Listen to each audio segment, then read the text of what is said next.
imimmaantu yaa'aa halkanii fi guyyaa amma gubanna akka dhagaa gaayyaa cubbuu silaan qabnu waaqa maal yakkinee roorroon oromoodhaa kan baraan hin darbine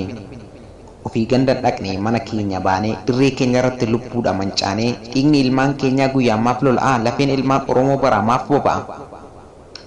akka namaa usnee callisnee hin teenye qabsoon oromoodhaa bakka yaada hin geenye kalleessas gadadoo har'as isaan irraa dadhabnee hin teenye jalumaa kirkirra oliyyannoo hin qabnu ofumaaf carraaqna fira biraas hin qabnu ofiif wal abdanna akka lubbuu simbiraa maaliif gatii dhabnaa yaa waaqa hin dhageessu silaas itti iyyanna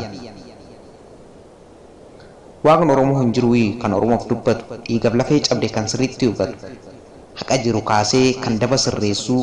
cubbuuf loogii malee kan dhugaa mirkaneessu maaliif callisee ilaalaa dhiiga ilmaan keenyaa waa xiqqoo fudhatee nu agarsiisuu fakkeenya moo innis fira jiraatii hamaa keenya callisaa osoo ijaan arguu diina keenya dhiisa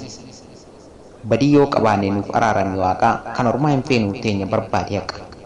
badii yoo qabaanne nuuf araarame waaqaa kan ormaa hin feenu teenya barbaade haqa